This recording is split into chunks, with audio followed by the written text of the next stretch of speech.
strike one to Jeffrey Hurd. Walked his last trip up. And that's the thing now as we get into the nighttime here with the desert, is that obviously these balls are going to have a much more different flight path than they probably would in a lot of other ballparks throughout the country. Absolutely, and especially with the fact the 40-minute delay is now darkness of the Arizona sky is going to be playing much more of a factor earlier on in the ball game than probably both of these teams expected it to. Going to be very interesting to see if, especially if the outfields defensively are necessarily going to have those battles now throughout the night, considering they're not having it from maybe the 4th or 5th inning on, they're instead from the 2nd inning on. 1-2. Try to climb the ladder, a little bit unsuccessful there. 91, but Hurd saw it the entire way. Shift is on for the Sun Devil defense as Burns comes home. Backdoor breaking ball, couldn't get it. And it's full. And really the line so far for Burns, Cavan, has kind of really been a summation of what ASU baseball, at least from the pitching side of things, at least from the starter standpoint, has kind of been. You have 2 1/3 innings, you got 4 walks, a little scary. Those 5 strikeouts mean much more. Yeah, a team that gets a lot of strikeouts, but in turn they also give up a lot of walks and a lot of hits as well. When you look at the staff as a whole, second in the conference in strikeouts as Hurd fights another good pitch off and sends it into the stands. And they're 4th in Ks per 9 at 127 in terms of total team strikeouts.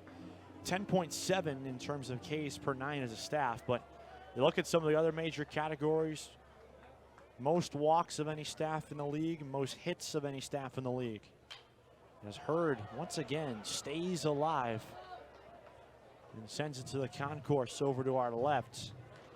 It's the give and take that many people say comes with being a staff that relies on the strikeout, but you have to think at some point, if you're getting that many strikeouts, you're probably not walking as many batters, or is that not the case? No, absolutely, and in many ways those walks don't lead to hits, which in those hits don't lead to runs.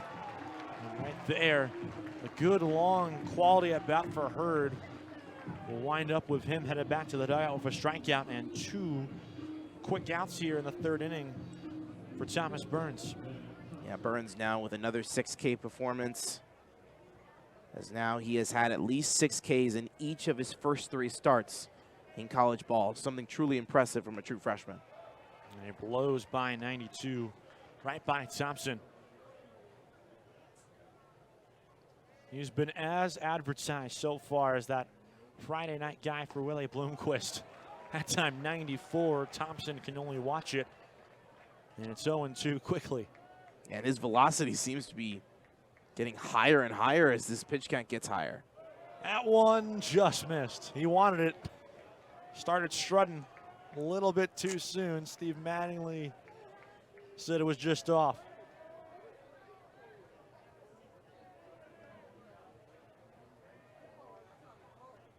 One, 2. A deep fly ball to left field. Williams racing back to the wall. She's gone.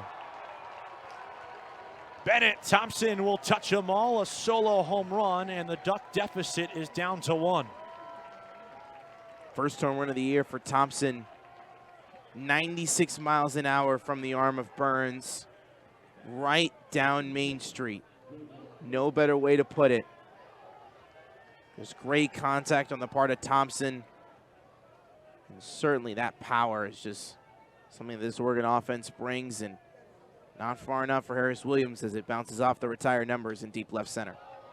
Jacob Walsh falls the first pitch off. And for Oregon as a team, it's their 18th home run. 0-2 quickly. And for Burns, that has been the one thing that has truly hurt him, is now that's the 6th home run he's allowed. And the 3rd in these last 2 weeks. And he makes up for it with a quick 3-pitch strikeout of Jacob Walsh. So a quick inning for Burns, but he gives up the solo shot. Bottom 3 up next. 2-1, Sun Devils on top.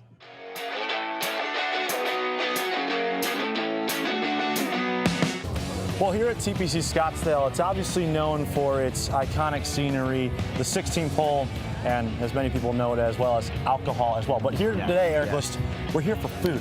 Yes, Cavan and they're We're here at Little Miss Barbecue. They're out here in the Desert Oasis, which is right by Hole 7 here at TPC Scottsdale. We have their famous brisket sandwich here, Eric. I'm very excited about this one. Cavan, this one looks great. It's just their traditional brisket with their special house sauce on it. Let's do it again, shall we? Yes. Let's do this thing.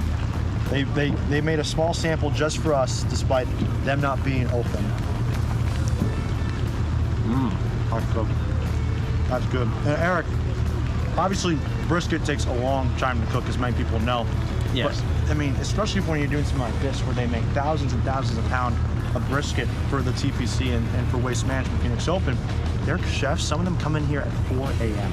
There's a couple things. You get 4 tacos within this basket, but the crucial thing is, though, it's a 15-minute wait for some tacos. So hopefully, Eric, this will be worth the wait. They look phenomenal, Cavan. Shall we dig in? Yeah. We put lime on it already. It's got a nice salsa on it as well. Here we go. Cheers. I mean, that steak is just so perfectly cooked. And not to mention, the hint of lime's good. Salsa's incredible. That's just really good. And then, of course, always finish the year with Arizona. So there you have it, the final Pac-12 schedule ever for Arizona State football, and the Sun Devils won't even have the chance to compete for a postseason bowl game. Yes, I am aware the conference title is way out of reach for ASU this season, and the 6 wins necessary to even qualify for a bowl may be a tall task for a completely revamped football program. I mean, Vegas has the team slotted for 4 or 5 wins. So what's the big deal? This team wasn't going to make a bowl game anyways, right? When the news broke on Sunday morning, this was the sentiment of your average college football fan. Better now than later, when perhaps a year or 2 down the road, Dillingham has built a threat in the Big 12 Conference. And while this may be true, Dillingham has spent the last 9 months building a culture that is ready to compete in all aspects of life. Look no further than those chess matches in the locker room or the main events Dillingham has created at practice. So with a new culture intact, winning a mere 6 games is certainly plausible, especially with an 8-game home schedule. And oh, by the way, the previous 2 times ASU has played 8 games in its own backyard, they won 10 games in each of those seasons. But if you hone into the Arizona State fan base, the question is pretty simple. Why not last year? Why is Arizona State choosing to punish Kenny Dillingham, his staff, and the new players, most who had absolutely nothing to do with the reason for this NCAA investigation? So let's rewind back to 2017. Herm Edwards was not the head football coach at Arizona State. He was an analyst for ESPN, which, by the way, is a position he returned to upon his relinquishment from ASU last fall. There was another school in hot water at the time, and Herm didn't mince his words about the program's coaching staff and the situation. This clip you're about to witness has resurfaced the social media feeds for many over the last 24 to 48 hours. Take a look. When the head coach says, I didn't know, I'm like, no. That's your job to know. Your name's on this program. The assistant coaches, they come and go. Your name is on the program. That becomes ironic, isn't it? So even before the start of last season, the writing was on the wall for ASU. It's a team that saw a roster depleted by the transfer portal while having several high-level assistants either depart on their own accord or were indefinitely suspended for their role in the violations. But Edwards remained. Now, let's not forget how Edwards found his way to Tempe. It came courtesy of his good friend and ASU athletic director, Ray Anderson, who represented Edwards while he was a head coach in the National Football League. Combine an NCAA investigation with a personal relationship with his head coach. Can you see how Edwards was able to keep his job? So that brings us to where ASU is now, implementing a self-imposed postseason ban to begin a new era of Sun Devil football and leaving their fans with a sour taste in their mouth. But remember, this season is the last time ASU will face most of these schools for the foreseeable future, which means Arizona State has the rare opportunity to play spoiler each and every week. Sure, it's not what they imagined or what they had hoped for, but that's the way it is. 9-9 with 15:56 left in the first half between Arizona State and number 5 Arizona. Cavan Malayter with you here from the McHale Center as Umar Bala will have a couple of free throws coming up after this timeout concludes. Sun Devils started out really strong offensively. They started out 4 for 4 from the field. Since then they're 0 for 3. They're 1 of 4 shooting from 3-point range. And so now Arizona State will have to find different ways to generate offense. We talked about earlier in the broadcast about their shooting struggles this season. Just 42% from the floor as a team. That's good for 11th in the Pac-12. Here's Umar Bala at the line, getting 2 free throws as he was fouled by Sean Phillips Jr. right before the media break. Bends his knees, he shoots into the Zona Zoo and rings home the first one. Arizona has their second lead of the game. It's 10-9.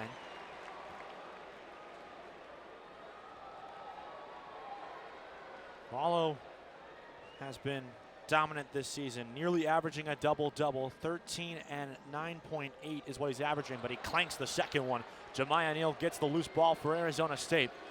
So Sun Devils only trail by 1. Collins over to Miller on the left wing. Alonzo Gaffney into the game for the first time out of the timeout, replacing Phillips. Miller, a chest pass to the right elbow. The jumper is down. That's Jose Perez on the catch and shoot. A nice play there. The Sun Devils got a couple of nice off-ball screens, and they're able to get Perez wide open for the J. 11-10 with 15.5 to go in the first. Boswell guarded by Collins on the block A at midcourt. Goes to his left, blows by Collins, picks up his dribble, kicks it up. Thinking about top the key three was Johnson. Another picking up of his dribbles, kicks it out to the right wing. Love fakes a three, driving through the lane, changes direction in midair and lays it in. That's a beautiful move there by Caleb Love. He's now got 4 points and gives Arizona their lead back. It's 12-11. Here's Collins for the Sun Devils. Hands it off to Jemiah Neal. They're playing pitch and catch right now on the block A. Collins weaving his way through the paint. Off bounce, off the window, rolls in. How about that shot from Frankie Collins? It's 13-12. A lot of contact. Bobby Hurley screaming for a call at the other end. Meanwhile, there's a foul there on Alonzo Gaffney.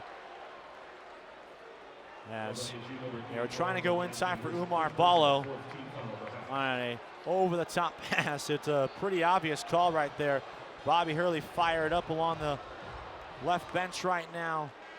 Talking about a lot of contact on one end, but on the other right now. The foul disparity right now is 4-0 with Arizona State, as Johnson will come out in place of KJ Lewis. U of A chants rain down, as well as some chants directed at Bobby Hurley. Celebunge just checks in right now for Jemiah Neal. Brian Celebunge trying to get some more quality minutes. Just 9 against Oregon State. He did start about 5 games from early November to December, as Love gets hammered and goes down on the ground. No call. They kick it around now. Larson on the right wing, 15 to shoot. Pump fakes, gets by Gaffney, but he bunnies the layup, the rebound, and Larson gets fouled on his own putback. Bobby Hurley wanted to travel in that possession as Love went to the ground and got back up while holding the basketball. As Gaffney gets called for the foul, that's his first. Sun Devils' 5th foul already in this first half. Larson will go to the line to shoot 2. He is screaming right now at the official on the near sideline.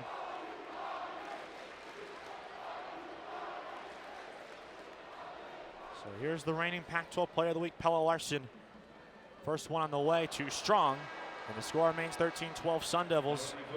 Larsson last week, just superb. Shot 61% from the floor against the Mountain Schools, which included a career high 27 points at Utah. He misses the second one, but there is a lane violation on Arizona State, so Larsson will get 1 more. 14:32 left in the first half, still 13-12 Sun Devils on top. Larsson dribbles it 3 times, bends the knees, lets it go, and it's good. Tie ball game with 14.5 to go. These two teams trading punches right now here in the first half, trying to feel each other out. Collins at the point, goes off to Celebunge, alone at the top of the key, looking to pass it off to someone, has to get rid of it to avoid a 5-second call. Gets it back off the pass from Perez, and he lays it up and in. Beautiful give and go there. Perez was wide open on the right wing. Celebunge cut towards the basket, and he gets his first points of the night. Sun Devils have made 3 of their last 3. Larson kicks it out right corner. Thinking about 3 was Bradley, but he gave it up. He just checked in after the free throw. Here's Love, a long-range 3. That's no good. Celebunge the board for Arizona State, who are up by 2. Here comes Jose Perez driving his way to the free throw line. Euro steps his way around Larson, kicks it out to the left wing. Collins a right step, jab step, before going on the ground with it. Being guarded by KJ Lewis. Collins off the Celebunge screen, pulls up for 3 from the right wing. That's off to the right. And the board will be for Larson of Arizona. 13:35 to go in the first half. Larson gives it up. Bradley driving through the lane, through contact off the window and in. 15 all with exactly 13 and a half to play. Bradley provides some full court pressure and he gets called for the foul.